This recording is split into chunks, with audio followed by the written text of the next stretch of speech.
साथियों ने जब मुझे बताया तो मैंने कहा घबराना मत, परमिशन भी मिलेगी, कार्यक्रम भी होगा और कार्यक्रम भी सफल होगा।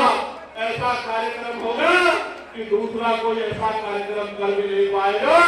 उन्हें आपकी मेहनत सहारनपुर में हुआ था। सहारनपुर मेरा गृह जनपद पड़ता। सहारनपुर में जब सबसे पहला सम्मेलन हुआ तो इस सम्मेलन के पीछे कुछ कारण थे। आज इस मंच पर इस समाज के हकवंचित बहुजन समाज के बहुत ही सीनियर लोग बैठे। मैं इस प्रबुद्धजन सम्मेलन के बारे में आपको कुछ बता देना चाहता हूं। पहले सभी पार्टियां प्रबुद्धजन सम्मेलन कराती थी तो एक ही जाति धर्म के लोगों को प्रबुद्धजन समाज कहकर मंचों पर बिठाकर और अन्य लोगों को ये बताने का प्रयास करती थी कि समाज देश में आज भी एक ही जाति के लोग प्रबुद्ध हैं, बाकी सब लोग तो उनसे पीछे हैं, उनके नीचे हैं, उनसे कमजोर हैं।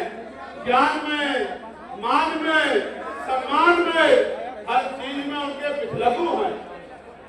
मैं ये मानता हूं कि आजादी से पहले तो ये काम होता तो कोई बात नहीं थी, लेकिन जब से भारत में संविधान लागू हुआ है तब से तो इस संविधान के जरिए हक वंचित कमजोर समाज के लोग भी पढ़कर डॉक्टर, इंजीनियर, वकील, IAS, IPS तमाम तरह से जो है प्रोफेसर, चिंतक, पत्रकार तमाम जो है अपने संघर्षों से आगे बढ़े हैं।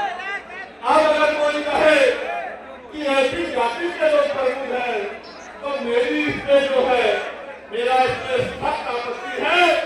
मैं ये मानता हूँ जिसने पढ़ लिख के समाज के लिए संघर्ष किया है वो प्रबुद्ध है। और आज इस मंच पर सैकड़ों की संख्या में डॉक्टर, इंजीनियर, BTech, MTech, वकील, IAS, IPS रिटायर, रेलवे के रिटायर कर्मचारी, बैंक के रिटायर कर्मचारी तमाम लोग बैठे हैं। ये समाज के पथ प्रदर्शक है, मार्गदर्शक है। तो जो लोग मनुवादी विचारधारा को मानते हैं, जजमानी विचारधारा को मानते हैं, वो लोग को प्रभु समाज को एक जाति तक सीमित कर सकते हैं। हम बहुजन समाज के लोग जो मानवता को मानते हैं उनके लिए तो समाज का हर वो व्यक्ति जो समाज के लिए संघर्ष कर रहा है वो प्रबुद्ध है। इसलिए मैं आप सबको बधाई देता हूं कि आपने इस अंधविश्वास, अहंकार, कुरीतियों, सामंतवाद, जातिवाद के खिलाफ जो महापुरुषों ने आंदोलन शुरू किया था उसको सींचने का काम किया है। मैं आपको पुनः एक बार आभार आपका प्रकट करता हूँ और अपनी तरफ से आपके लिए मंगल कामनाएं करता हूँ।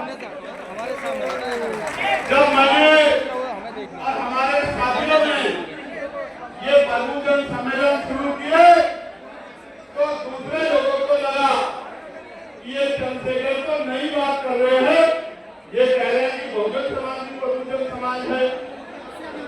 मैं आपको ये बताना चाहता हूँ कि असल मायने में बहुजन समाज ही प्रबुद्धजन समाज है। क्योंकि अगर इस देश में कोई मेहनत करके, अपमान सह के, अन्याय सह के, हक वंचित समाज में पैदा होके बेबसी लाचारी की बेड़ियों को काट के और उसने अपने आप को साबित किया है, यानी कि कठिनाइयों का सामना किया है, मैं ये मानता हूं उससे प्रबुद्ध कोई नहीं हो सकता। इसलिए ये प्रबुद्धजन सम्मेलन किए, ये सम्मेलन फिर मेरठ में हुए, फिर हापुड़ में हुए, आगरा में हुआ, लखनऊ में हुआ और लखनऊ में जब ये सम्मेलन हुआ तो पूरे प्रदेश में चर्चा फैल गई कि अब राजनीति में कुछ बदलाव होने वाला।